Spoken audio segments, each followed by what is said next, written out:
Coach's Timeout with Nigel and Christophe, the podcast.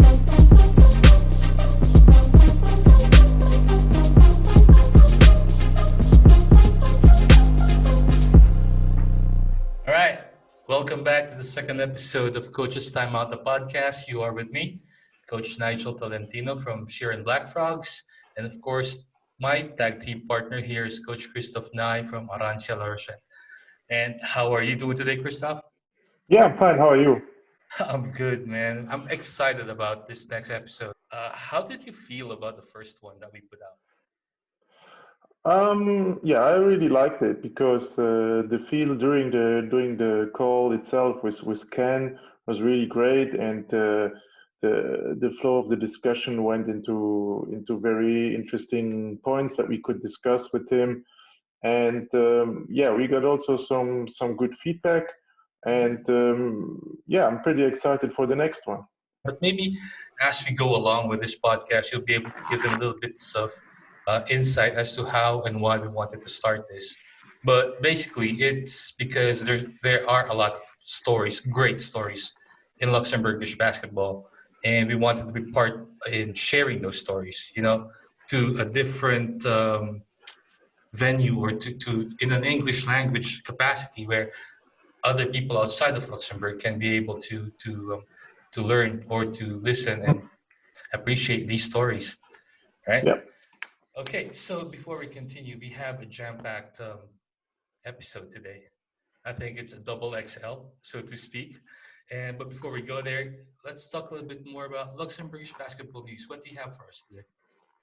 Yeah, I mean, we are Sunday evening tonight, and it was the first real game for a very long time that was played on Saturday evening in Stadtreding with the Muzzle Pikes women's team playing against Etzella. I mean, I don't know if you remember, that was the game where the lights went out during the season. Mm-hmm. There was an electricity problem, and that game had to be replayed. And yeah, the lockdown came, and so it was yesterday then that they could play that first game, and yeah, Muzzle Pikes won. They stay unbeaten, and yeah, so that's, I mean, the main point. The game was played. All tests were done. They were all negative, and that's a good start for next weekend when the real ladies Game. game start again. Yeah. All And right. then next to that, we also had the national team with Coach Ken Didrich starting preparation for the bubble. I mean, they have their practices at the Cock, and yeah, they're preparing for facing Kosovo and Iceland in a few days. All right. And also for Luxembourg pros abroad, well, Ben Kovac and the Den Helder Sons lost their first game after the restart. Ben had a great game, 12 points in 16 minutes, but they lost 85 to 93 to Leiden. Oliver Vujakovic led his team Tyrol, the Tyrol Raiders, with 29 points, 8 rebounds, and 5 assists in the victory. We also had a just concluded game, Alex Laurent with an undermanned team with BK Dukes winning by 3 points, 71-68. And Alex finished with 16 points and 6 rebounds and 1 block. And of course, in the States, we have Ann Simon continuing her solid play as the main Bear Claws are still undefeated, or sorry, with their 8th straight win. And had a really good game of 12 points, 6 rebounds, and 4 assists. So, that's one thing I want to keep track of because I would really want to be able to get Ann Simon in this program. To Yeah, talk about. that would be really interesting to get her point of view from the US and how they live over there, how they treat the Corona crisis over there, and yeah, what's up next for her, because I mean, so far she did really a great job in her freshman year and also now in the second year, and looking forward to hear more about that. All right. So we have two of Luxembourg's greats when it comes to professional players. Right. We have from the Bronx, New York, we have Nelly. How you doing, Nelly? Going on, man? Everything good. Taking it easy. And of course, we have the indomitable Billy McDaniel. How you doing, Billy? All good, man. Thanks for having me.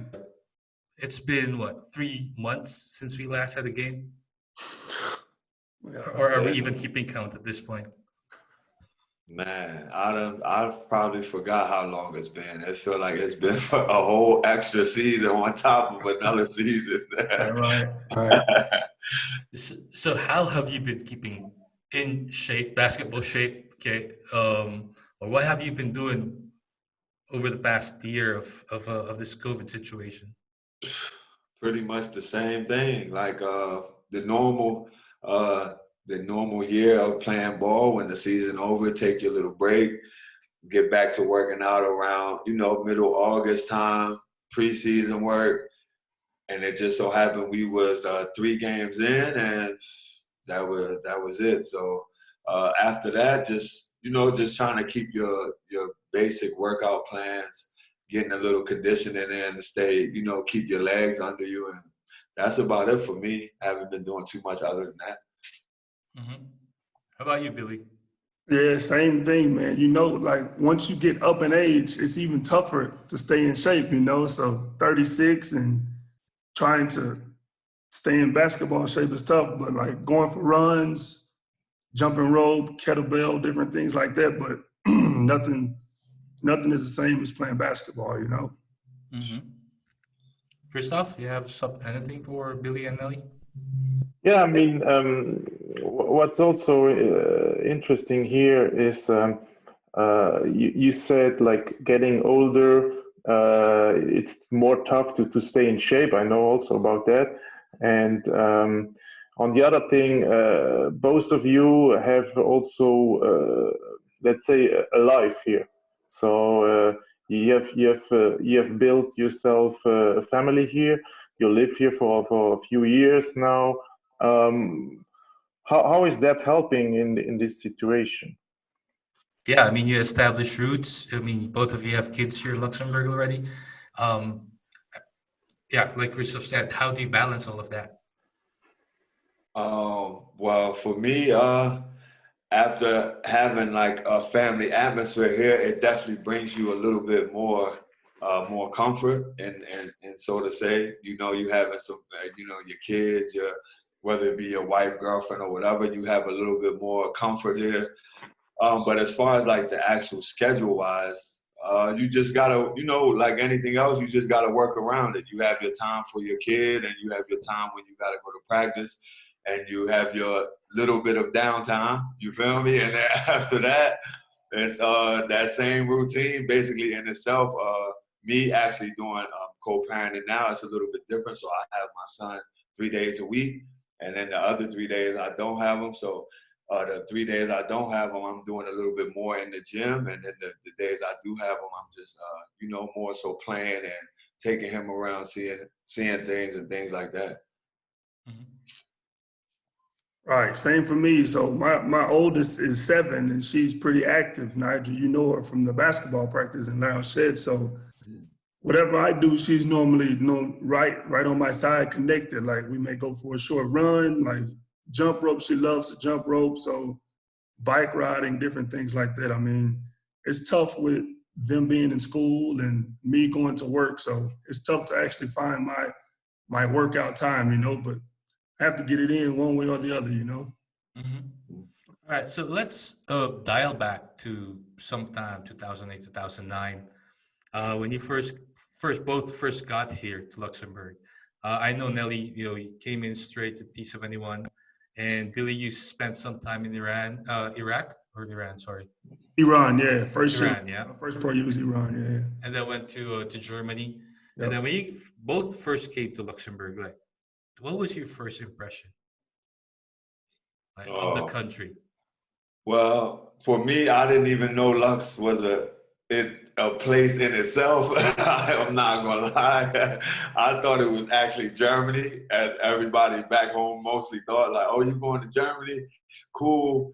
You see how it is. But for me, just getting here, it was definitely different as far as me being from New York City, the faster city life, and all the people around all the time, rather than coming here, it's a little bit more quiet, and you see it's more like broken up into towns and things like that. But as far as the people aspect, it was cool. A lot of people accepted me with open arms within the club and in the surrounding communities. But my first impression, I would say it was cool. It was eye-opening in itself, but it was cool. It was cool. For me, it was a pretty easy transition because I'm from a small town in Texas, so I'm used to small places. The year before here, I was in Germany, so when I came, I thought it was just like Germany, you know. But easy transition for me.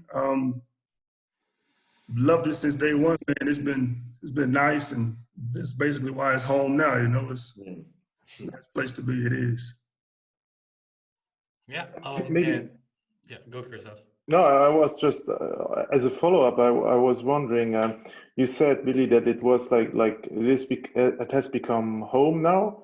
But for both of you, when did you actually realize that staying here for a longer period, or even the rest of your life, could be an option? Well, my wife came over the second year that I was here. She finished up her school, so she immediately found a job, and 6 months later, she had like the full-time lifetime contract deal. So I'd say around 2013, 2014 is where we kind of realized, like, yo, this will most likely be where we end up making our home and raising our kids up here. So yeah, once my oldest was born, we kind of realized that this is it. This will be home. Okay. Yeah, and for me, I would say around my third year in Dulange, Wow. I felt like this could be the place for me. Obviously, me being undersized it wasn't really a lot of places I was going to go and play and be as dominant as I was here in Luxembourg. And I felt that also. So I always wanted to play somewhere where I would at least play and get minutes and be on the floor. So with that being in my mind, and also the community, the team-wise, how it was with the team, with the guys, Shumi and those guys, it was really like a family vibe. So after around my third year, I really felt like this could be a place I could stay for a long time if everything goes well. Okay. Billy, you started out in Mersch, right? Right. Okay. And someone sent me a photo. I'm not going to name names. All right. But someone sent me a photo. How fast time flies, man. Right. Look, Nelly, you have anything to say about that photo? Hey, Billy looked fit. All I want to say is Billy was a part of Headband Gang. I'm happy about that. He was a headband. I was, man. I used to wear the braids with the headband, you know, like Carmelo. Hello, yeah. Yeah. And the picture that Nigel is talking about, you know, my hairdresser, she was in Edelbrook. She was away for the week. So I went there, had the fro out, and she was gone. I was like, oh, I gotta rock the afro today. Yeah. Okay, well, Nelly, you were talking about you were an undersized 4. And in this regard, like Christophe told me, we were talking and we were like, you both have contrasting styles of play, right? But you're fit with the teams that you led or that you played for, you know, for the past decade. You guys are perfect fits for these teams. Can you talk more about about that? Well, yeah, that just goes within, like, I guess you could say everything kind of happens for a reason. In that sense, like the way it happened with me and Dulange, I was the defensive guy, get rebounds and play scrappy. And in Dulange, we had a shooter, we had a scorer in Tom, we had a big man scorer in Frank. We also had Martin Rajinak my first year, who was also a scorer. So I really didn't have to do much as far as scoring the ball. I just had to play defense and get rebounds and be aggressive. So it really just fit in perfectly with their style. And from there on, we seen, obviously Coach Jan seen that was a good mix. And that's the reason why I guess we had a lot of success those early years. We really had a good fit. and it just so happens that it worked out that way. I mean, that's all I can say about it, really. It just so happened it worked out for us. Right. Yeah, I remember that pretty vividly. There was a preseason game where I was by luck. I was in the gym, and when I saw you play, I was like, "Whoa, what is this?" I mean, no, but I mean, I don't mean this disrespectfully. I mean, it was just like all the American players that had came to Luxembourg the years before were a totally different type of player than you, and I guess you got some comments about that also in the beginning, don't you? Yeah, for sure. The first thing people said, of course, my shot. He's not going to score. He's not shooting. I remember a quote Martin said when I first came was, "We're not going to win a flower pot with this guy," and that was like the famous quote over the years that Martin said this. But yeah, it was. My whole game was always based off my athleticism, and I was never the technical guy or, had a shot or was really like the guy the teams go to offensively. I just played hard and used my athleticism to the best of my ability, and it worked out for me and Lux. But yeah, the first reviews was not so well when I first came. And Billy, you always felt like watching you. It was always an easy 30 or an easy 40 sometimes. Like you were just that elite scorer. Talk about your fit with that young Steinsel team, because like Ken was saying last week in our first podcast, when you came into Steinsel, like when he first also got there, like Alex was just turning 18 and Bobby was just also coming up, and you were leading a very young team against Nelly's team basically.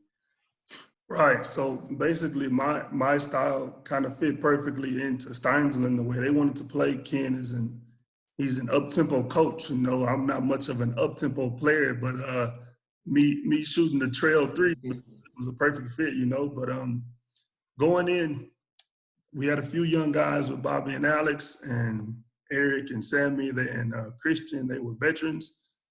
My style fit in perfectly. I've always played the same, try to score, try to rebound, try to lead by example. It's basically what I did. I mean, style fit in good. We had a lot of success. Unfortunately, not against my man Nelly, the lunch team, but we made the best out of the 5 years that I was there, man, and I was really happy to be there. I was really glad I got to get to Steinsel first off, because my road into Luxembourg was rough at the beginning, bunch of losses and things like that, but made the best of it, I think Christophe, you were on that second team that Nelly was on, right? When he first Yeah, got here? yeah. We played together in Battenberg. Right. Yeah. That was my second season in Luxembourg. Yeah. When we had Coach Reiner as Yep. Man, long time ago. Yeah, a long time ago. All right. So we'll be right back. We'll keep talking with Nelly and Billy here, and we have a few surprises along the way. So, see you in a little bit. All right.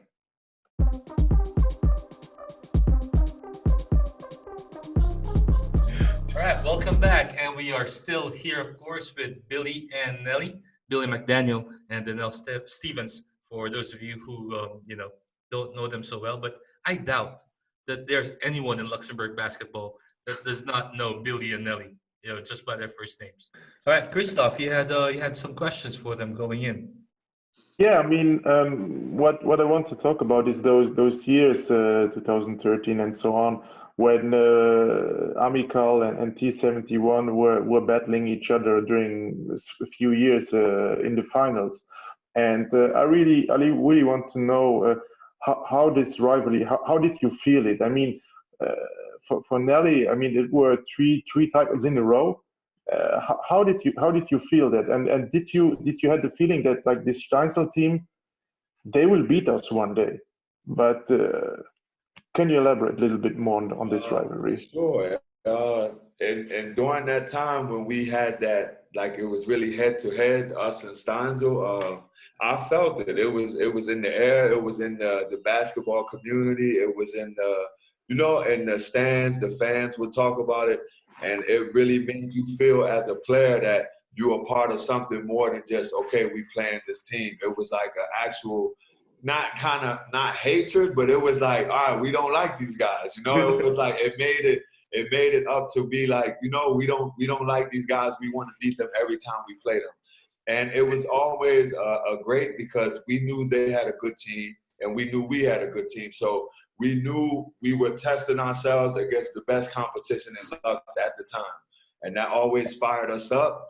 And yeah, it was always, it was little things around, Dudelands and Steinsel, as far as like the older supporters that always had little things they would say about, the strawberries and Steinsel, and we're gonna eat them up, these type of things. Like, you could see the fans from each side was really intrigued and really deep into the rivalry. So it made it great, but for me, it was all fun. As far as basketball, you want to have these type of these rivalries and teams that you think are better than you or can match your level. So for me, it was all fun. It was great to go against them guys.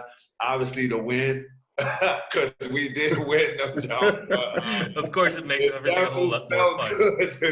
And the best feeling of all, really, like in a rivalry, to have beat them on their court was the most satisfying of the whole rivalry thing. To on their court was like number one. That was everything. All right, Billy, your turn. Yeah, the rivalry, man, it was great. Of course, my team, we didn't come out on top. So of course, everyone knows the year before I got there, Steinsel lost in the finals to the same Dudelands team when they had the one American. Yeah, man, my first 2 years, we met them both years. Each year we won the first game, and then lost the second game. And then the third one at home, 2 years in a row, it was tough. It was tough to deal with, because that really tests your grit as a team, and as a man, and you have to fight, bounce back from that. My first year, actually, I think Sammy was hurt that first year, and he didn't play that year. He had the bad finger injury. The finger, yeah. And so we went in kind of undermanned a bit, but we were still fully confident, lost to them in the cup semis a year. So we really had revenge on our mind and didn't come out on top. And then that second year, man, we were back full squad, again, won that first game, lost the second one, coming back home for the third one. I'm like, all right, man, not 2 years in a row for me, not 3 years in a row for the city of Steinsel. Basically leading, the whole game up until like probably midway through the fourth, if I'm right. And then some way, Dudelands, we pulled it out. And man, that second year. Nelly, was that the game? Man. Nelly, was that the game where you were flying around like an airplane? Yeah. That was that, John. That second year, man. That second year hurt. I remember sitting on the bench, like watching them celebrate, get their medals. I watched like the whole thing. I was like, man, not again. But I guess it kind of gives you extra motivation, like to see, because of course we ended up winning our own three-peat, but the work that I'm sure those guys put in, man, you can't underestimate it. It was. And as you said, you won the three-peat like afterwards, but you never had the chance to beat Nelly. So is that still hurting you these days? Thank you, Christophe. You're right, man. I never actually beat Nelly in the playoff series. The year 2016, we beat him in the semifinals. He was hurt, unfortunately. That's a part of the game, but I never had the chance to exact that revenge that he so deserved. You know what I mean? It's actually fun to watch you guys talk and laugh about this right now. But was there ever like any animosity during those years? Us? Yeah. No, it was never. I was never that type of player to be you know, I'm aggressive as I play, but it was never aggressive as coming off and being, you know, disrespectful to somebody that I'm playing against, or, you know, trying to make them feel bad or look down. It was just always the love of the game. I knew Billy was a great player, and I always wanted to do my best against him, and that's why it showed that we was always just going at each other. But it was always just respect for him being a great player. It was never no animosity to that level at all. Right, same for me, man. It was always love. Always talk, you know, like during the regular season games. Like I love talking during the regular season games, but when it's championship time, you know, you got that championship mentality, you know, and it's not the same then. But there was never any ill feelings toward him or anything like that. It's all love, man. Was there ever any point in time where you were sure that you were gonna meet each other again, like even before the season starts, or like you're still in the first round of the regular season and you're already like thinking in your head, it's gonna be them. We're gonna meet them again. Yeah, always. Especially my first 2 years in Steinsel, because I mean Steinsel basically they lost the American with the injury in the semis, and they still made it with one American, and Alex and Bobby were coming on strong. So and Dulonge was Dulonge anyway, so they were on top. So kind of knew like with the luck of the draw, the luck of the cup draw, you never know. But in the finals, you kind of know in the back of your head, like, we'll see them down the road, you know? Yeah. Right. Okay. Also, one more thing. During these years, like you're going head to head with each other, and it's basically it's like 4, 5, 6, 7 years. Within that time frame, were there ever any other offers for you guys to like take off somewhere else, go to a higher league, or stuff like that? Or were you always invested and say, I'm staying with this team, I'm staying in this country? Yeah, for me, I really didn't have any other offers really outside of Luxembourg. As I said, it just so happened that my style of play fit perfect for where I was at. So I didn't really have anything else. And like I said, after my third year, I was stuck with, I'm staying here either way. And, you know, as you see, Dulonge, I was there for 9 years. It was just a family vibe. So I just always felt that I would be playing in Lux for sure. Yeah. So my second year with Christophe, I was released from the team, and I did get an offer to go back to my old team in Germany in Paderborn. They were pro A then at the time. I had a chance to go back, but my wife was already working here in Luxembourg, and I didn't want to leave her here, and she's from Germany, and so I didn't want to leave her here in Luxembourg, and then I go back to Paderborn to play. So I stuck it out here. But other than that, few offers here and there, but not much. I knew like Luxembourg was where we both wanted to be, so I stuck it out, man. Even through the rough times, you know. Mm-hmm. Christophe, you have? Yeah, maybe one last question about the rivalry and also about those finals. And I just want to know, maybe you can share that now. I mean, that's several years ago. Were there any specific game plans that your coaches had or your teams had to stop Nelly or to stop Billy? Of course. Well, I'm sure it wasn't much of a game plan to stop me because I wasn't offensively going crazy. But for us, Billy was a main focal point in the Steinsel, you know, scouting report, so to say. Billy was one of their main guys. Obviously, when they had John too, he was one of their main guys. But with Billy, my whole assignment was, of course, try not to let him get the ball in his spot. You know, the mid-range, right there, post up, and he can hit you with any move he wants. So my main job was use my speed and athleticism to try to get in front of him every time I could. So maybe the passer would think twice and then swing it around so then I could have another 2 breaths and maybe try to do it again on the other side. So it would just always try not to let Billy get the ball, because when he gets it in his spots, I mean, even with the best defense, it's really not much you can do.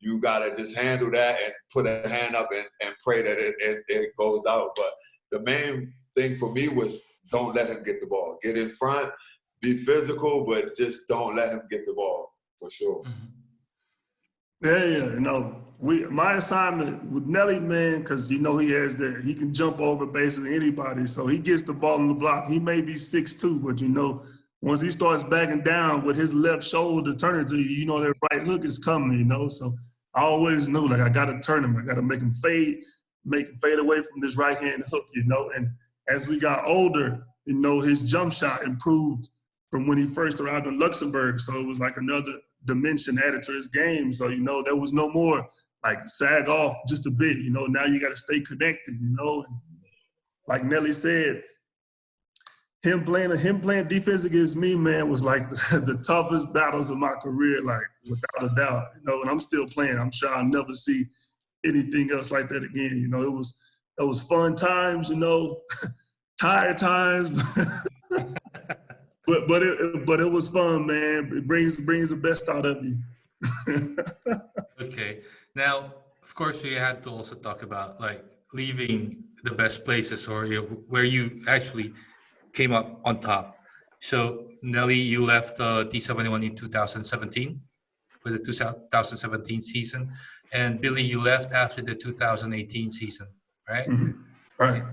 How did it feel like did it feel something like starting over, or it was just a natural progression of a journey? For me, leaving Steinsel in 2018, it was bittersweet, you know. 5 good years there, 5 straight trips to the finals. But for me, it was more of a decision that I had to make for my family and I. I started working at St. George's in 2016. So I was basically teaching, and then around the 2018 year, I had to start teaching more. So it was tough for me to stand up and teach all day, practice 4 or 5 times a week, and then go play on the weekend. And of course, I have my wife and my 2 daughters at home. So it was basically a decision that I had to make. I mean, it was a tough one, but for my family and I, and in my professional career outside of basketball, it was something that I had to do. But I love the time I had in Steinsel, man. Like you said, 5 good years, but the decision had to be made for me to step down to a lower league and practice a bit less, still play, but not on the highest level, you know. Mm-hmm.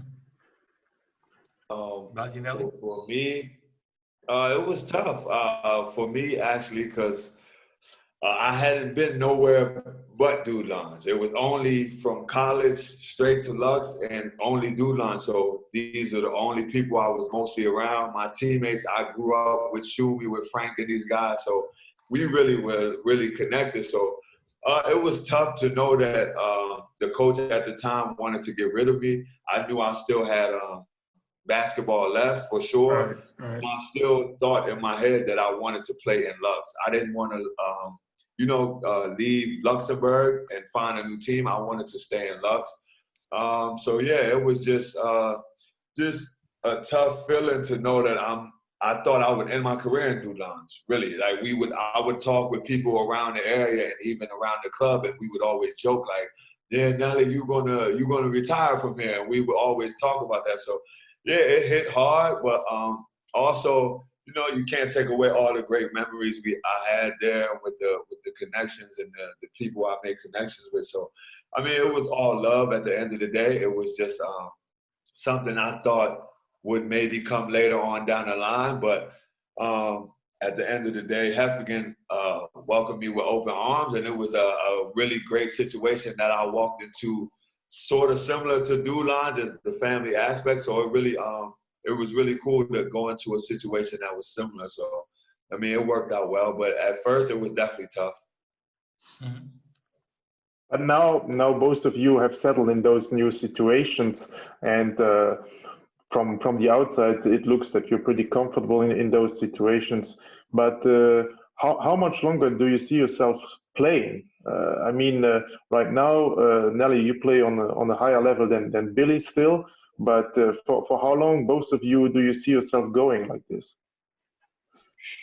Or should we answer that question in a little bit towards the end to keep the suspense? All right, so we'll wait. We'll hold on. Okay. All right. Christophe, he had a question about the basketball atmosphere? Yeah. I mean, it's quite different times today than when you arrived here in Luxembourg. And how does this affect your life? But also, how would you see a young Nelly or a young Billy arriving in Luxembourg in 2021 during a lockdown situation? Or other professional players that arrive for the first time here in Luxembourg. How do you think how that would feel if you arrive here or in another professional team somewhere else in such situation? And when you compare it to back in the early 2010s when you arrived here, where you could basically do whatever you want. Oh, that's a good one. That's a good question. I would think for sure, coming into a situation now as a new player, it would be extremely tough to have to deal with no fans and the whole COVID situation where you have to get tested every week and so on. You don't really get to experience Luxembourg in its whole really at all, because now we have you can order from restaurants and you can't even sit down. So it's really like you don't get to see Luxembourg for the beautiful place that it is, and also the total league for the fans that come out and the bands that play the drums and all these things. You don't get to experience this type of atmosphere. So I would say if I was just coming into the league, it would be extremely tough for me. I would also, I would even be thinking if I want to do it really, like if I want to continue doing this, if I want to play, because the circumstances are really hard. And to compare to Luxembourg coming in 2010, man, it was a great atmosphere. I remember the first All-Star game I was in 2010 in Doullens. It was the whole place was packed, and it was just for the All-Star game. And man, the atmosphere those early years was unmatched. As far as like every game had the drummers there and the signs, and it was really unbelievable. You would have thought since it was a smaller place, it wouldn't be as big, but coming into the basketball world when I first got here, it was really eye-opening and a really great experience. Right, same for me. I'm sure, like for young guys coming in, like to come into a situation like this where you're basically in your apartment all day, I'm sure it's very difficult for young guys to have to deal with. So both of us are very fortunate to have come in when we did and last as long as we have in Luxembourg. The atmosphere has been great here. I mean, from day one, like I'm sure my gyms weren't as packed as Nelly's work. He was always in through lunch, but I mean, even in merch, we had the kid drummers and a few fans, but I've always loved it. But definitely glad I came in when I did, and just couldn't imagine coming in now. Like Nelly said, I'd probably be questioning myself, like, is this really something that I want to do? We can't play, barely practice, so definitely be questioning myself.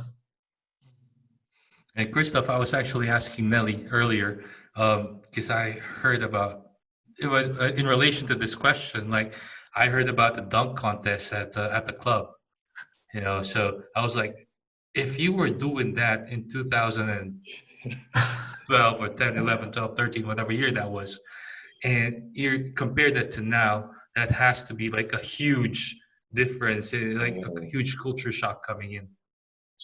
Man, that definitely, man, I don't know if Billy, you was there, but the club. I was there. Contest. Dunk contest in the club. I was there. But man, like just like you said, Nigel, imagine we was having dunk contests in the club to now having where you can't even, eat at a restaurant right now. So imagine the mindset of a younger 23, 24-year-old who can't even, get to meet people. It's not even just for the nightlife aspect, but Luxembourg was big on going out and you was actually meeting people around the league, other fans and other guys who played here. So it takes away that whole aspect, man. It definitely has to be really tough on these guys. Do you talk to any younger pros who are here in Luxembourg, and do they talk to you? Do they come to you as old heads and ask for advice or something like that? Well, I mean, I get some young guys that call me up because I'm like the guy who get guys that ask them where they get the haircut at. Like guys from the team will be like, "Yeah, Nelly, go here," and then they'll tell me, hit them up to see where the haircut, barbershop, things like this. But I've been talking to a guy from BC Mess actually, and he just, it's his first year here, so he hasn't experienced anything, and he always says like, "Man, I wish I could have did this with you guys, or go to M Club, or like just to do any of these things." And I tell him, I wish for you that maybe next year you could come back, or if a situation comes where you could get back, you got to really experience Luxembourg when it's fully open, because right now it's doing you no justice at all. Right. Okay, so we'll be right back, and we'll have a lot more things to discuss and talk about with Nelly and Billy after this short break.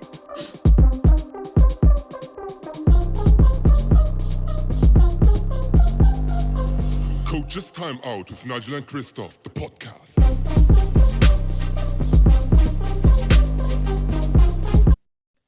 All right, we are back with Billy and Nelly, and we kind of got in touch with some people who have been part of your Luxembourg experience, okay? And they had a few words actually that they wanted to share with you and to everyone else who's listening. So, man, what can I say about Nelly? From the moment I got there, he made me feel accepted and made me feel part of the team, which is more than I could ask for. He treated me to the best of the Luxembourgish cuisine, and I think we went to Subway 3 times my first week. But I'll always appreciate how he helped me get accustomed to life in Luxembourg for sure. And then on the court, it just worked out. We kind of always say we were the odd couple, right? Where I was this tall, lanky kid from the suburbs of Boston, and Nelly's from Jack dude from the heart of New York City. But our games just complemented each other really well. I was able to space the floor a little bit. Nelly would play down low, so Nelly was more of our post guy, kind of worked down low. And it just worked. I mean, obviously we were fortunate to be surrounded by such amazing talent with Tom and Jill and Frank, and our starting lineup was amazing. We all just worked really well together. But Nelly, I mean, he's just, everyone said, we always say, he's just the heart and soul of the team. I mean, he would always be there to make a joke when it needed to, when things needed to be lightened up. But there was no one who was taking anything from him on game day.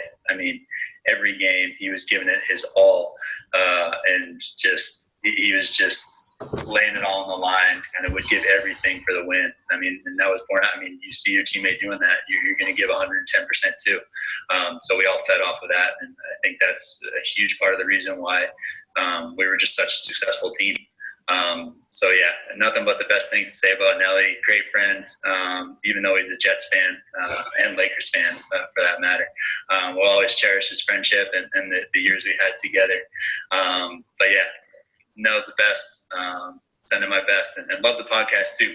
Listened to the first episode, really liked it. Keep it up.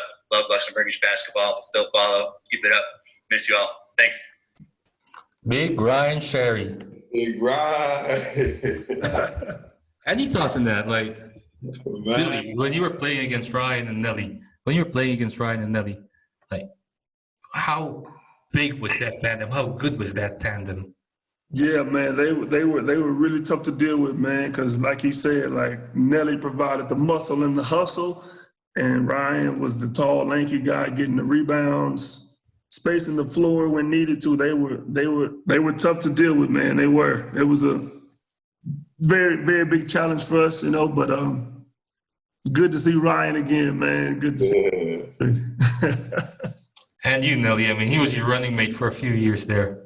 Yeah, man, Ryan's, man, teammate-wise, Ryan came in when Luxembourg changed it to having two Americans or two professionals. So he was the first guy we got. And at first they kind of did the same with him, like, oh, he probably not going to be good enough in the beginning. I remember the Super Cup we played, I don't know if it was against y'all or Azella, but we played a Super Cup game, or Sparta actually. And he played not so good, and everybody was like, oh, he's not going to be good enough. But, man, like you said, he stuck with it. I was kind of giving him the runaround of Luxembourg as basketball. And, again, we just fit. We fit really well. He was the guy stepping out. He was tall. He was also getting rebounds. We was like rebound machines at some games, man. We're just getting so many rebounds. And then he could shoot the three, was good around the basket. He was getting dunks and stuff too, man. So, yeah, Rye for me, man. That's like really my guy to the end, really. That was great to see that, though. All right. And for you, Billy, we have someone else here wanting to say something. Hello, everybody. It's me, Alex. I hope everybody's good and healthy. Nigel contacted me and asked me to say a few words to this podcast about Billy. So, yeah, get right to it. Billy was a big piece to the puzzle for us in Steinsel. Coming from Mersch, where he proved that he could play on a high level consistently, we picked him up and he fitted perfectly to the team. Even though we had a stacked team, he was still able to score consistently, and he was unselfish. He would step up for us numerous times in crunch time, making big plays for us. And but also knew when to pass the ball when he was doubled, and he would find that open guy to make the shot for us. So yeah, he couldn't hum a fly on and off the court. I think everybody knows that. But he would drive a couple defenders crazy with that fadeaway of his. For me on practice, I think playing with him together for 4 years or so, for me, I was always trying to block it, but I think if I count together how many times I blocked it, maybe twice in those 4 years. So yeah, it drove me crazy too. So yeah, Billy, playing with him in those finals against T71, losing them at first was tough for us, but it made us grow together as a team. And for him, he always kept that positive mindset, always came into work. He was a great leader. Maybe not vocally, but just playing the way he played, he would just made us follow, you know. And so yeah, after losing, we finally overcame it, and finally were able to reward ourselves and winning a couple of cups and championships the following years. And I think Billy took a lot of pride into that. And for us, it was a great feeling to finally bring the championship to Steinsel. But I think for him, it was even more satisfying. And for me, I cherish those moments. I'll look back at him a lot, and I think he does as well. So yeah, Billy, I hope you and your family are doing good. And yeah, hopefully we can meet up sometime this summer for a burger at Loose. And until then, thanks for having me, and take care, everybody. All right. Got Big Alex there. Wow. Big Alex. It's good to see you, man. Any thoughts? He mentioned he was only able to block you twice or 3 times in practice. Like, is that true, or he's just giving you too much props? No, he's probably telling the truth, man. You know, I try and lean back as far as I can on that fadeaway, you know, but it's great to see Alex, man. That's a hard working guy, man. Like, everything that he's getting now, he totally deserves it. Very nice things he said about me, of course.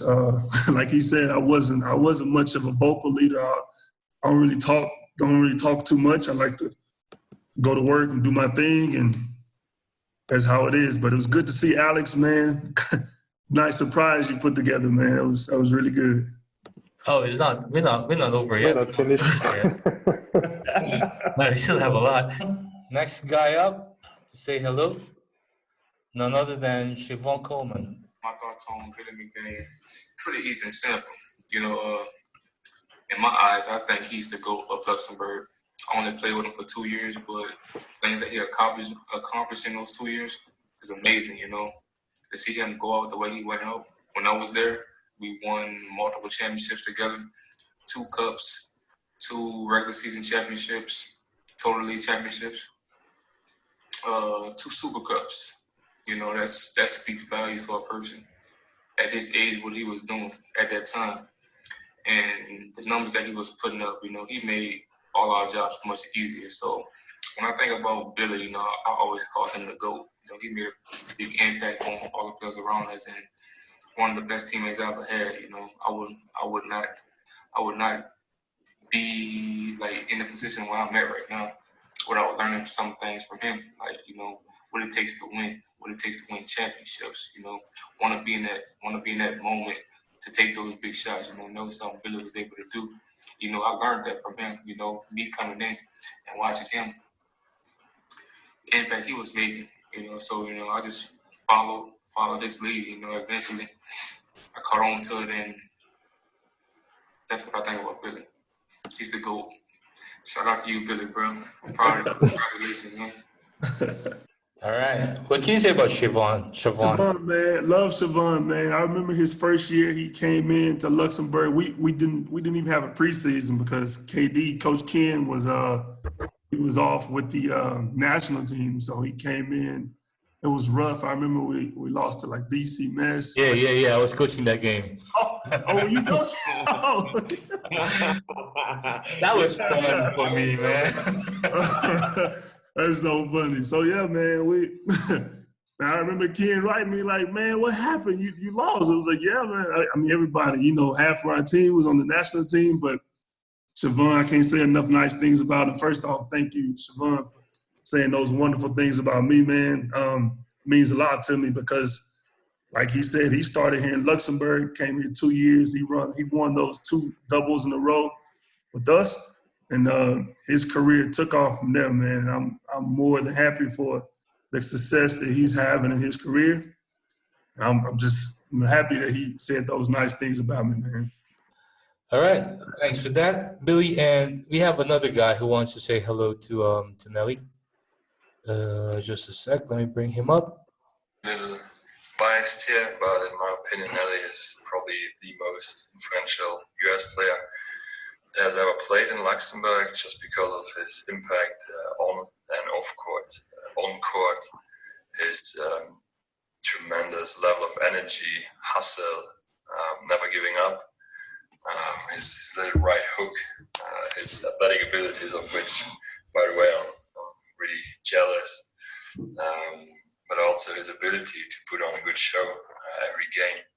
At T71, people, especially kids mainly, came to the gym to see Nelly, to celebrate with him after his dunks, and celebrating victories and titles together, of which I think Nelly has won 10 overall.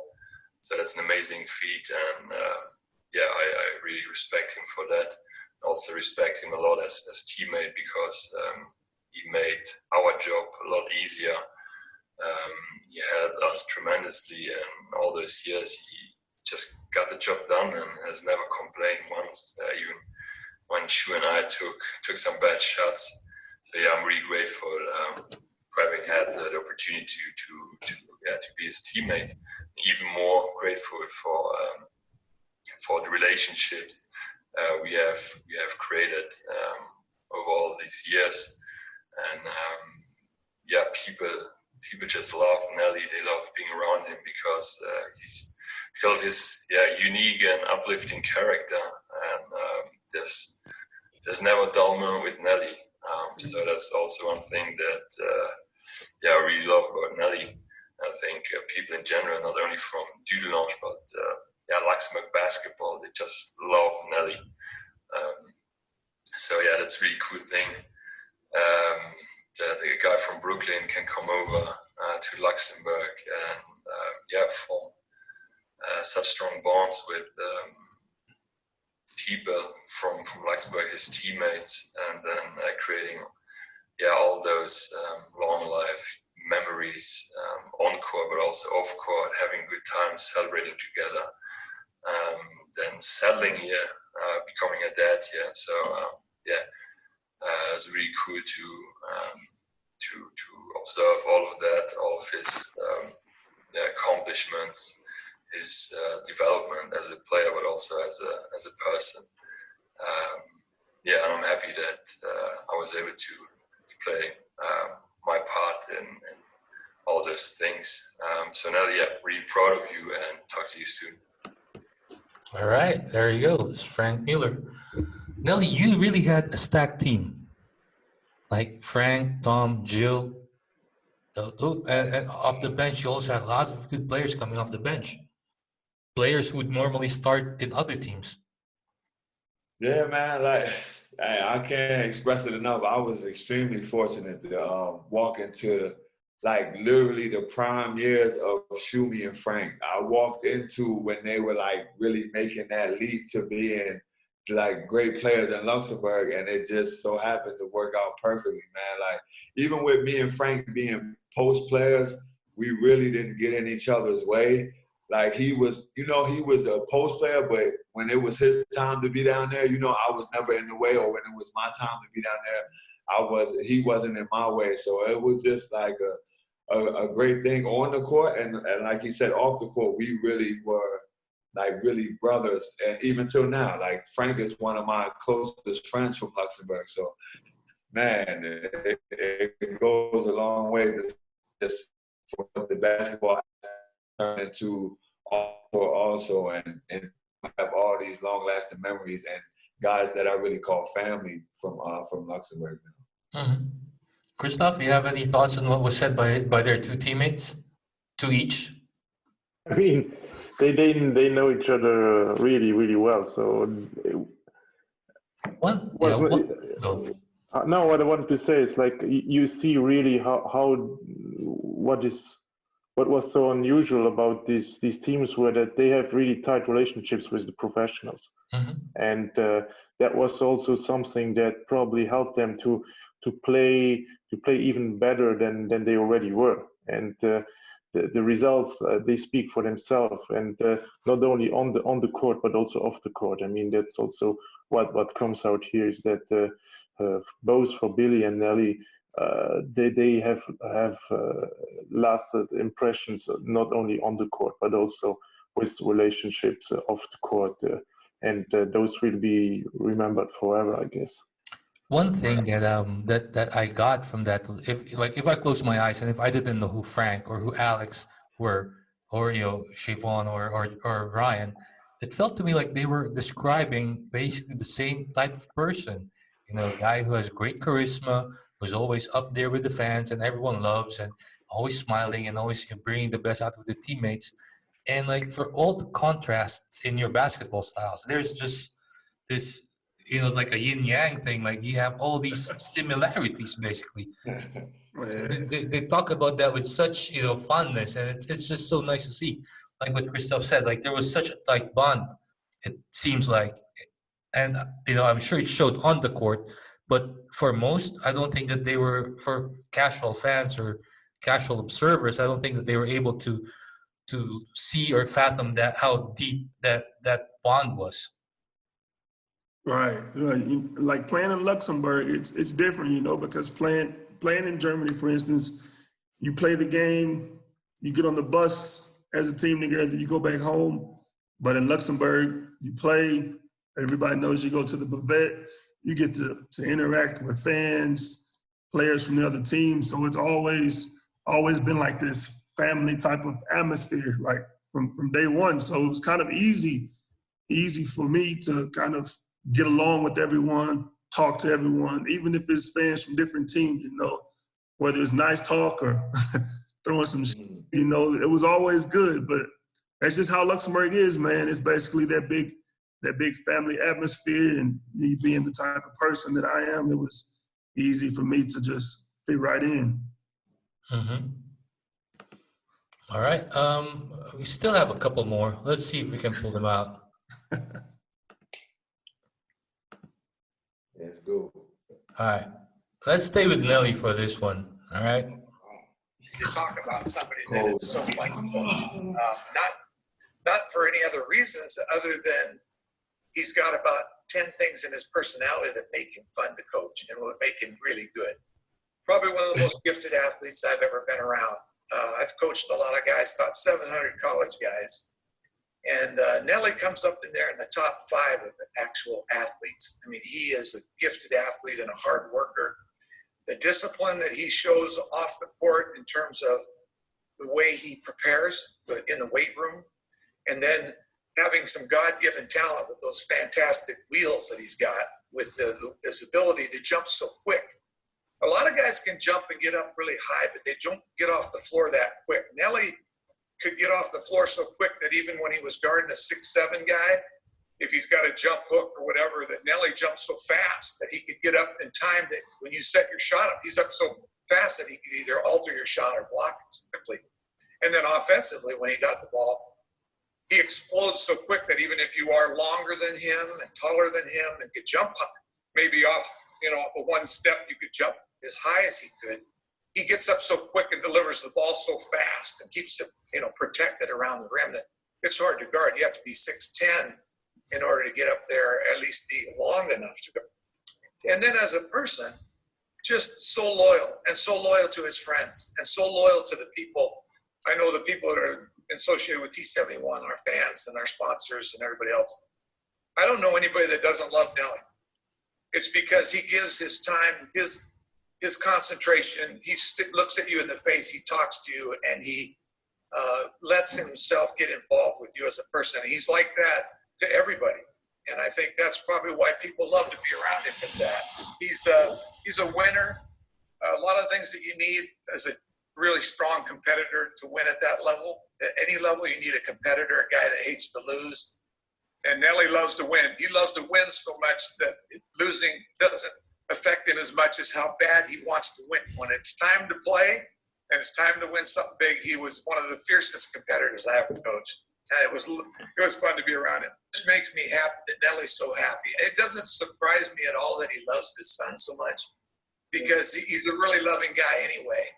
And then to pour in all that love to your own child, that's awesome. And it's really fun to see it. Outstanding career. I mean, there's no doubt about that. I think for all the young people that looked up to Nelly, he was a pretty good role model, I would say, to most people. Tell him, Coach Collins loves him, and thanks for all the good memories of him playing with his teammates there at T71. All right. So, Nelly, basically, I was up at like 1 a.m. and I was thinking, who do I contact aside from Frank? And, and then I thought about, hey, I'm going to get in touch with Coach Tim Collins. And, he was kind enough to give me a few minutes of his time.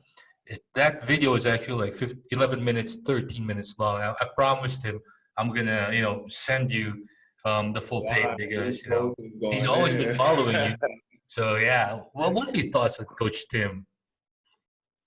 Oh, man, Coach Collins, man. First of all, just respect, the utmost respect, man. He came out kind of like a player as myself, like coming from the States, you coming into this new place and you got to, figure out your way, so to say. And, man, I have nothing but respect for Coach Collins. He came in with his mindset of how he wanted to mold our team. I mean, at times, as it goes, you headbutt with the coach sometimes, especially a new coach coming into a team who was already had a winning way about us. So we kind of butted heads early, but we seen that he was really passionate about winning and about really, helping guys learn the game. And I seen that early, and yeah, man, it's just nothing but respect for Coach Collins, man. He let me play my game. He never tried to make me play a different way. He always let me go out there and bring the energy and and play hard.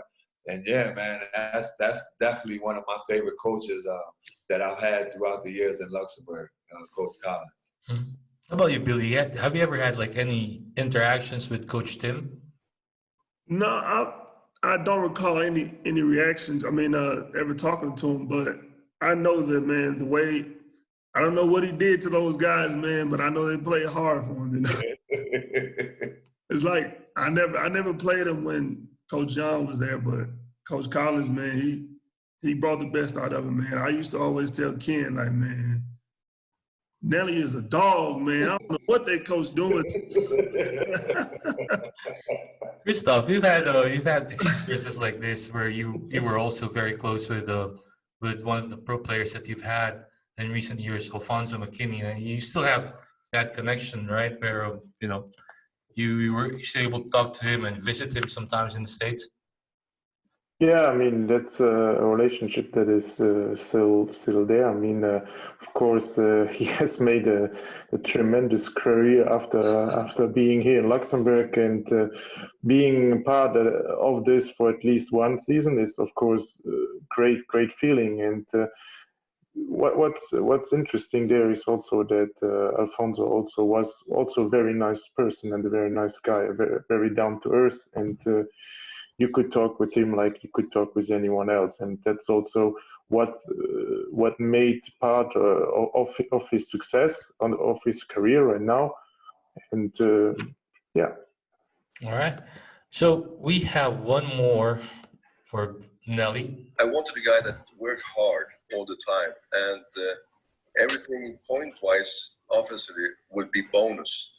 And Nelly, he was the perfect fit. But when he came and he was in the first practices, there were people around the club in Dudelange that said that send him home, coach, send him home. He can't help us. But luckily, I had the president myself with me, and I said, don't send him home. He's gonna be perfect for us. And it turned out to be. He did everything the club and I asked for him to do. Very coachable, very likable outside the court. And we had 4 great years together. And he stayed and played. And he can play until he can't walk, because his heart is so big, and he will always give it all. And even if he's hurt, injured, he will try to play anyway. He can always raise his level to what's expected and what's needed of him in the team, what he plays. If he has good players around him, he can have a special role. If he doesn't have good players around him, he can take a role. He can step outside, so he can do many things. So that's why he's important for any team he would play in. I think they will say that he raised the level of Luxembourgish basketball. If you think about the speed, the quickness of the game, he brought it up to the next level. I think he meant a lot for Luxembourgish basketball, both to watch the game, because he's very fun to watch, spectacular player, and he also and got appreciated for among many people, just not players and teammates, also the spectators on the games, that they loved him. Nelly, it was so fun to work with you, and I wish you all the best. And I know you have a family now, so take care of your family, take care of your body, and you will have a great, successful future also. Yeah, that's my man right there. You about to cry now? That was the one right there. Coach Jan did it, man.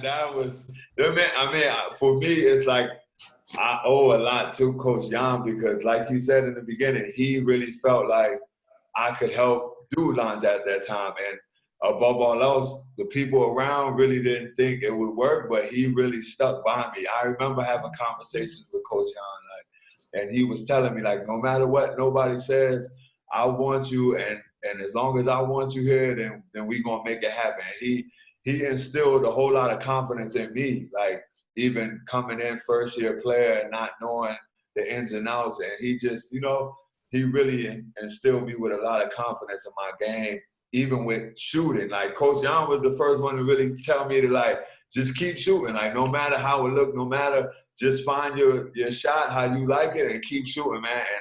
And I always thought about that as my career got on. Like, Coach Jan believed in me to do it. I'm going to just, keep working at it until I can get it. And lo and behold, it started to become something that was a part of my game. So, man, Coach Jan, just for the Luxembourg experience of getting me there, I owe him a lot, man. That's my man right there.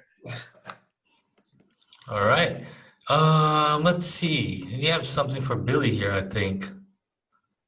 Let's go. Okay.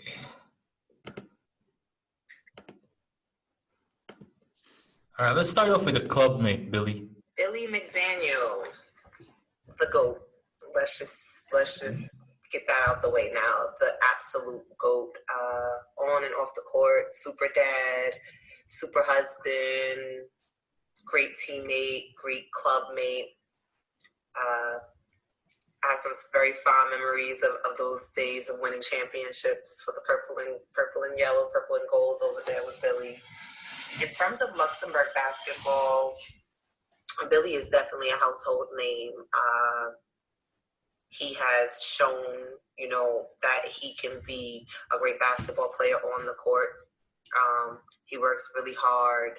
I always saw him, work hard at his craft and things that he did, no matter what day or what kind of day he was having, whether it was, coming home from work and, raising two obviously beautiful little girls and married life. He did whatever he had to do on the court for the team, whether that was rebounding, hitting clutch threes, whatever Billy had to do, he got it done, and that showed. I think overall, being an American player and coming over there and, having someone like Billy be in the same club and organization with me was definitely a benefit. It allowed me to have those conversations about life after basketball and just the different things that Luxembourg had to offer.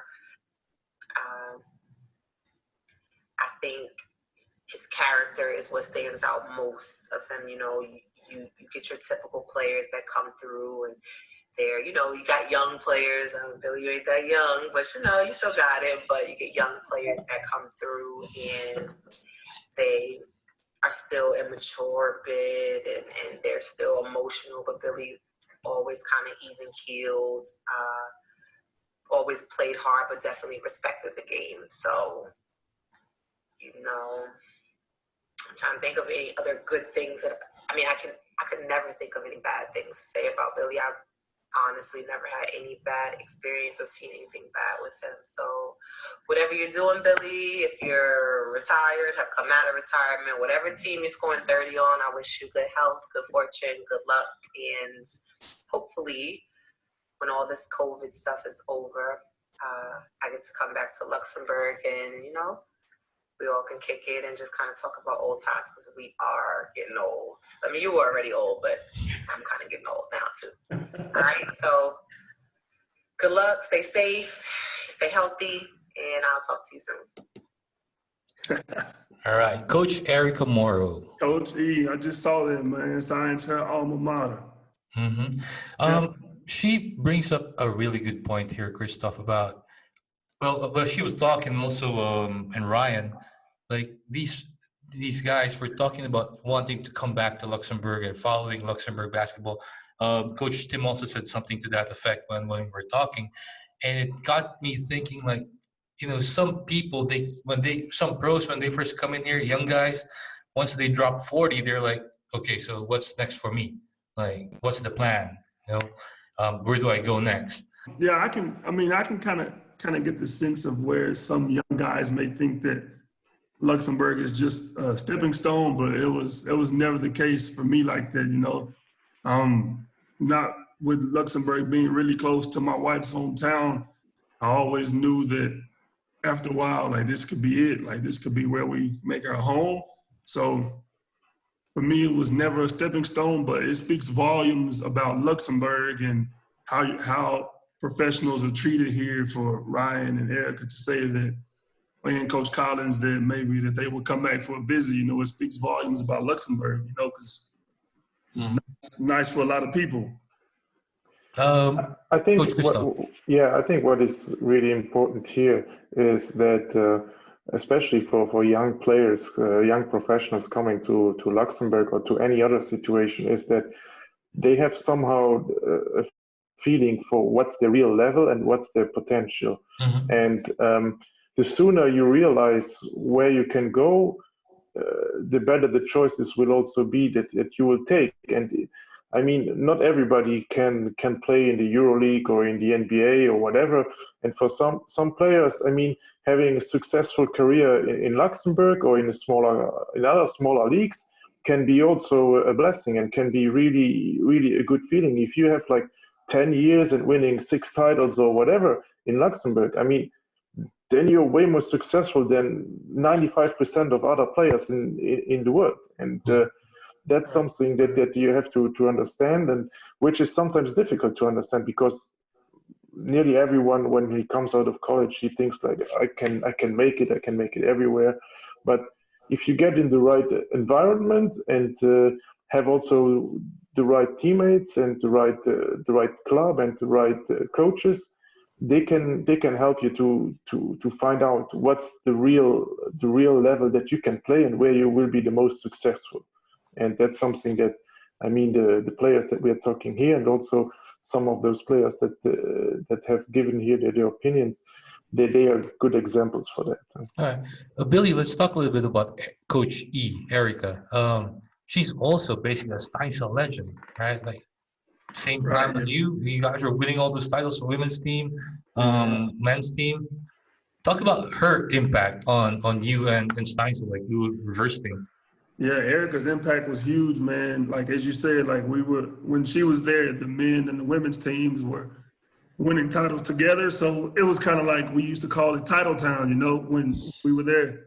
But amazing times, man. I used to call E Kobe, you know, because when it was playoff time and it was time for her to do her thing, like, she stepped up, dominated, like 40 balls in the finals. So she was tough, you know, like offensively, defensively. She used to go out and have her way, you know. So for her to say those nice things about me was nice to hear, man. Shout out, E. Why Billy was the best pro I coached is because he was the same every practice, every game. So there was never a practice where he didn't show up at 100%. He was always ready to practice. He was he's always making shots. He was a very good teammate, and he was a professional each minute, each second of every game, of every practice. And that's the one thing I really appreciate about him. Besides being a great guy off the court, being super nice teammate, leading by example, and and also very, very easy to coach, because he would accept basically everything that we as coaches try to get across, and he was very interested in the team at all times. The team was the number one concern for him at all times. So my favorite moment or moments, there are so many. Obviously, we won 6 titles together, so there were many of very, very good fun memories. But if I were to pick one, I probably would pick the finals in 2018, the year where we left Steinsel, where he dominated at Zella for 3 games. I thought that he was the clear MVP, which he also got voted that year. So he averaged about close to 33, 34 points, brought us single-handedly back in game number 2, and took over in game number 3 when the championship was on the line. So that was, I thought they were good finals, and really was great that he kept off his run in Steinsel with yet another title. So hope you guys enjoy yourself with Nigel and Christophe, and talk to you soon, Billy. Bye. All right. Man, Coach K. Nelly, have you played under Ken in the national team or no? Yeah, I have. And when we went to San Marino, actually, and Ken was the coach. It was real cool, man. Nothing but Ken is my guy. Even I played against Ken, and I also had him coach me. Ken is a real great guy, man. Nothing, always good things to say about Ken, really. Billy, 5 years under Coach Ken. Best time of my career, man. Like, my all-time favorite coach, without a doubt. Basically the same. He's basically the same as I am. Always relaxed, always calm, even when the game is tight. Coach K is one of those guys, man, where, you know, like, he's not gonna yell much, but, you know, if he does yell, like, he means business. I thank him, man, because if he wouldn't have brought me to Steinsel, there's no telling where I'd be, to be honest. But he told me even before the previous season had ended, like, yeah, I want you to come to Steinsel. And I actually met him at Brian Carroll's wedding back in the day. And we were just friends from then on, you know, talking and texting. He finally gave me that opportunity, man, and we definitely made the best of it, man. That's my guy, Coach K. So we're gonna take a quick short break, and we'll be right back to wrap it up. All right. So stay with us. We'll be right back. Coach's Timeout with Nigel and Christophe, the podcast.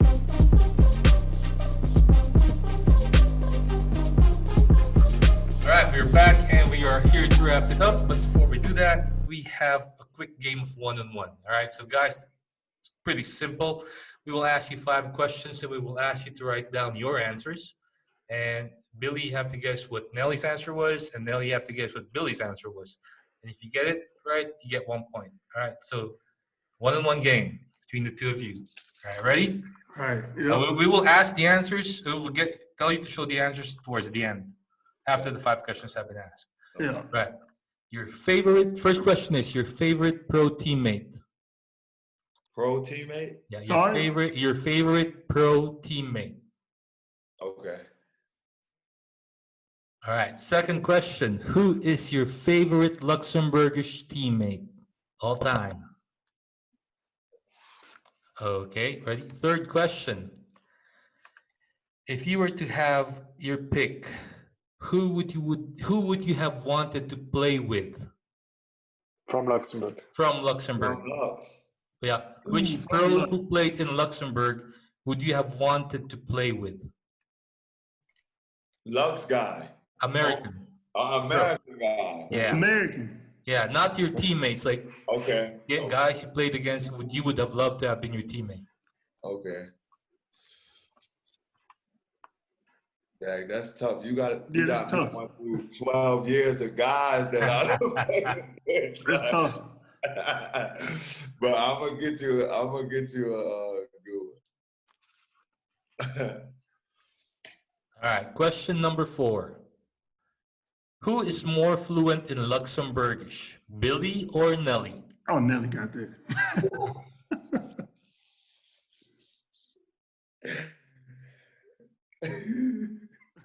And last question. In a game of 21, scores are 1s and 2s. Make it, take it. Who would win? And what would be the score?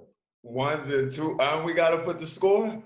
No, the scores are just going to be for a tiebreaker, just in case. All right. Who would win between the two of you? Game of 21, scores are 1s and 2s. Make it, take it.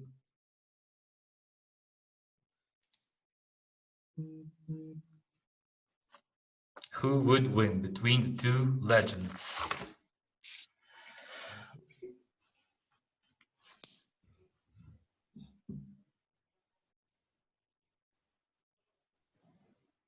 All right, ready? Yes, sir. Okay, for question number 1, Nelly, who do you think was Billy's favorite pro teammate? Pro teammate? Yeah. I would say his favorite was, I'm gonna say Siobhan. Billy, show your answer? Yeah, Chevy. All right, Siobhan. As 1-0 for Nelly. Okay, Billy, your turn. Who was Nelly's favorite teammate? Ryan Sherry. You're right. All right, 1-1. He was on the video. Yeah, he was on the video. All right, favorite Lux of, what was the second question? Favorite Lux teammate? Billy, who was Nelly's favorite Luxembourgish teammate? Tom Shopmaker. No, I have Frank. Oh! Let's go. Oh, no. All right, how about you, Nelly? What was Billy's answer? I'll go with favorite Lux teammate. I'm gonna go with, I'm gonna say Sammy. No, I had Alex. I was gonna say Al too at first. But hey, that was tough because that was a lot to choose from, right? Yeah, We both had like really great That's a lot. teams. Yeah, it's a lot. All right, third question. Favorite opponent in Luxembourg who you would have wanted to team up with? Favorite pro? Okay, Billy, your turn to guess Nelly's answer. I'm gonna go Muzzle Pikes. What was Muzzle Pikes guy? Number 15. What was his name? Gully? Gully, yeah. He right. He came out with that. Hey, that was tough. You right. Hey, Gully was tough. Dude, that was tough. Lamar Gully. All right. Yeah. Nelly? I'm going to go with, all right, let me see. I'm going to say, Casey Ewing. Casey?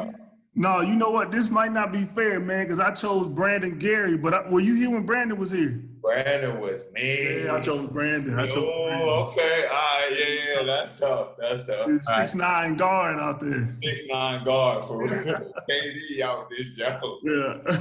So 2-1 for Billy here. And fourth question, who is more fluent in Luxembourgish? Oh, it's Nelly. Billy's answer would be? Nelly, for sure. I said me too. Yeah. All right, so, okay, that's a wash. Both of you guys got the answer, so nothing there. All right, last question. Who would win in a game of 21? 2s and 1s. Yeah. I said Billy because he could shoot. And I'm going to only do post moves. So I'm going to have to get 21 all post moves. Who would you have thought Billy would have answered? I said I put he would pick himself. Okay. He would pick himself. That'd be correct, Billy? Yeah, I chose myself 21-19, man, because of the 2-ball. Okay. Let's go. 21-19. What was your score, Nelly? My score was 21-20. I had 21. Close enough. Okay, so, Nelly, when you had that injury in 2017, was that 16? Yeah, 16. Yeah. I mean, a lot of people thought that was it. I think at some point, a lot of people thought that was it. But you proved them wrong. Okay, so I guess, in conjecture with what Christophe was asking, how long do you see yourself continuing playing?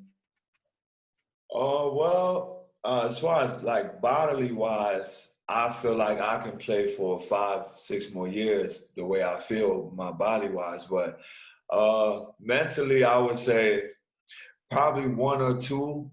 The way this season has went, it kind of makes me say 2 because it wasn't really a full season. But really 1 or 2, man. I just having a son now, I want to do a lot more with my son and just travel the world and things like that.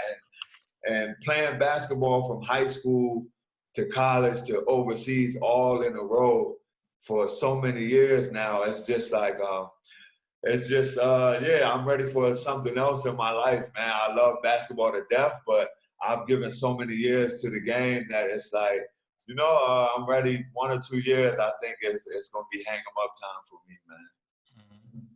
And Billy, we've had this conversation, I think, you and me, a couple of months ago before the season started, and you mentioned that you were thinking about something, and the way the season has been going, are you inclined, or where are you at the moment, decision-wise? I've always said once the pandemic started and last season was canceled, I just told myself I can't let my career end on the note of this pandemic, So I'm trying to keep myself in the best shape that I can so I can finally try and finish out my career the right way, playing what I've been doing. But it's tough, because being 36, we couldn't practice for so long. Working out at home is not the same. Working out by yourself is not the same. So trying to finish my career off the right way. I mean, we'll see how it goes, but who knows? Maybe I can keep playing, see what my wife says about that. But we'll see how it goes, Christophe, any other last questions? No, I think we went through all the different points that we wanted to address, and I think it was very, very insightful but also entertaining podcast. And I hope we will get in the future also players that have a similar career here in Luxembourg. Not that many on the radar right now. That would come to my mind directly. But yeah, I mean, I had fun. I hope you had fun, and yeah, we can wrap it up. Actually, before we wrap it up, I just have one last question, and we're going overtime here. But like Nelly, if you're to talk about Billy's contribution to Luxembourg basketball, when all is said and done, how would you say his contribution to Lux basketball would be, or is, or has been? I would definitely say one of the greats who came through here for sure, hands down. When you say guys named like Larry Smith, you gotta say Billy. You gotta say Billy McDaniel in that, and I would put myself also just because I feel like Billy and also Larry, like they really just changed the game here in Luxembourg, man. Not only with staying and being like accustomed to the life, but just the way they game when they brought it here and just, yeah, man, winning, not only winning, but just on and off the court, like having that, like you said, household name. Everybody knew Billy, like it's just one of the greats, hands down, for sure. In my book, for sure. Appreciate it. Billy, same question, like looking back on Nelly and all those years that, he's been thwarting your teams and, how he has reinvented himself after leaving T71 and still continues to play the same way. What legacy would Nelly leave? Man, I think Frank said it, man. Like not Frank, Coach Jan said it, man. He basically changed the culture, man. The amount of energy that guy brought, like every game was tough to match it, on both ends of the court. He was relentless, and I'll forever remember him for being my fiercest competitor without a doubt, like every game, regular season, preseason, Super Cup. Nelly gonna be a dog, and that's just how he is, and you got to respect that. And like you said, and leaving Dulunge after nine great seasons, and then going to Heffigen, took him straight to the top 6. I mean, he's a proven winner, and that's just what he does, no matter where he is. So much respect to him, man. Much love, man. Appreciate it, man. All right, fellas, we come to the end of the show, and thank you very much for gracing us with your presence here and your thoughts and insights. And I know it's kind of a little bit late, but Super Bowl Sunday's coming up anyway in a few hours, so I'm sure you guys will be talking about it. We'll be bantering in social media, but like I said, legends stay. If not physically, then they build a legacy. And I think you guys have done just that here in Luxembourg in terms of basketball and in terms of your contribution to the community and to the country at large. So appreciate you guys' time, and we'll talk to you guys soon, okay? This has been Coach Nigel Tolentino with Coach Christophe Nye, and of course, Billy and Nelly. And thank you. We'll see you again soon. Peace out. Yeah.